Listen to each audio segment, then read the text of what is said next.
Hello, welcome back to my raw running challenge. I think it's day 9 now, I'm losing track, where I'm training for a half marathon while eating a very high but not 100% raw diet, and seeing how I get on with it and how easy it is to do while I'm running around after a big bunch of kids. And I'm not living in the tropics, I'm living in rural Wales where it's distinctively chilly most of the time. Well, today I had a little bit of a rest because yesterday I did a weights workout early and then I did a 10-mile run. The poor old legs, they dragged me around 10 miles and they were very tired. Now the plan yesterday was to then sort of have a lazy sort of afternoon, just pushing around doing chores and things, and then I was going to be eating loads of food because sometimes I tend to miss meals because I'm on the go so much. So I was supposed to be eating lots of food, and then I was having an early night, being in bed by about 8:30 because I'd done such a big run in the day. However, that didn't happen. Best laid plans of mice and men, as they say, and as I think I said in yesterday's video, it didn't happen. I ended up, because I wasn't doing running around for one thing, I ended up doing extra things running around for another.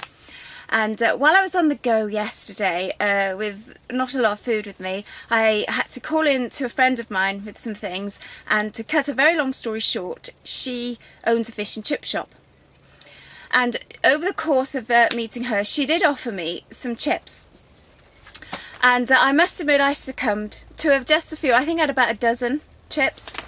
And it got me thinking quite a lot because they actually didn't taste that great. If you take a chip, now I'm talking about British chips where you get potatoes and slice them into quite big chunks and then you deep fry them and eat them hot. Because I know some people call what we call crisps chips and things, but these are the big sort of pieces of potato deep fried, and you eat them hot. And if you eat them like that, they're actually not that great. And the thing that changes them completely is when you add stuff to them. When you add salt and vinegar, which is the traditional British meal, is fish and chips. Of course I don't eat fish, but chips with salt and vinegar on them, the whole persona, the whole thing changes, and the smell is amazing. Like if you smell chips when they just come out of the fryers in the chip shop, it's nothing. It does nothing for you at all, for me personally. As soon as you put condiments on, salt and vinegar on these chips, the smell is amazing and it hits you and you automatically start drooling and you think, oh, I could really love some chips. Really could eat chips now.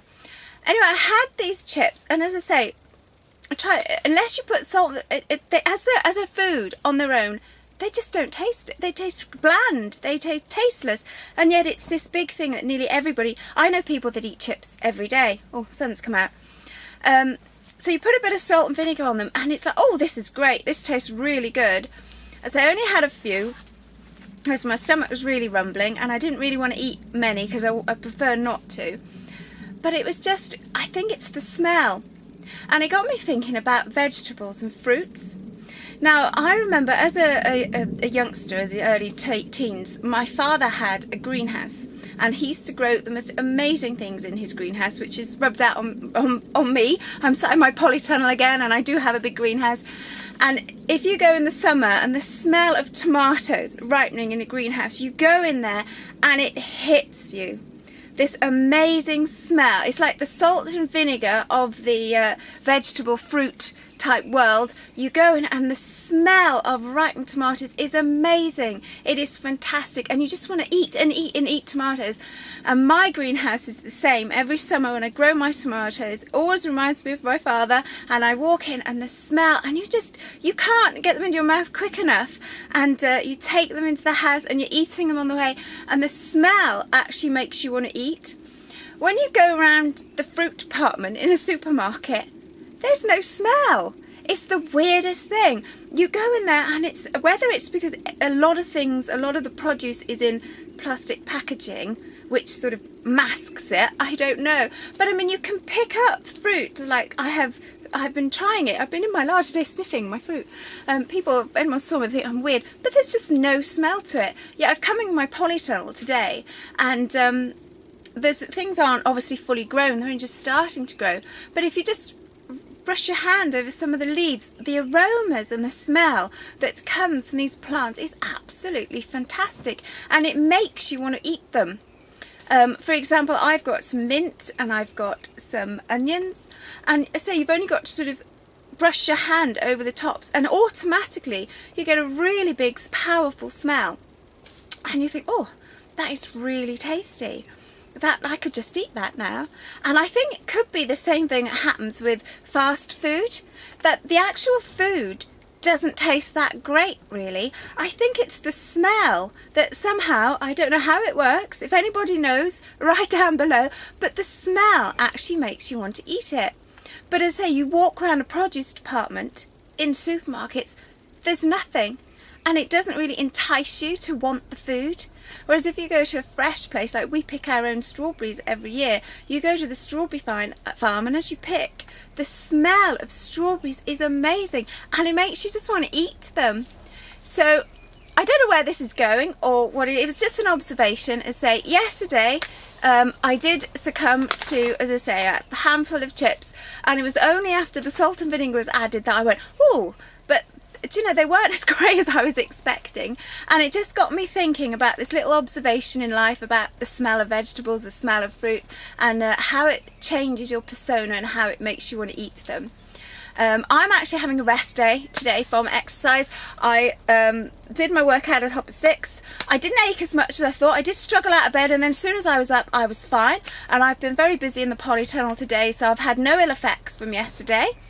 Which I thought at my age I probably would, but no, apart from slightly achy, but nothing much at all. I've been on the go, I've been doing some quite hard work gardening and stuff, so I certainly haven't been laid up or anything, so I'm feeling really good.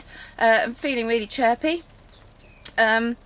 I've been trying to keep eating. I'm on the road as usual tonight, so I have no idea what I'm going to be eating or what I'm going to be doing today, but I will try and keep getting more fruit in. Certainly won't be having chips tonight. That was certainly not on the agenda. And as I said, the strange thing is I've been doing this lifestyle off and on, sort of learning, if you like, for just over a year, and my taste buds have definitely changed.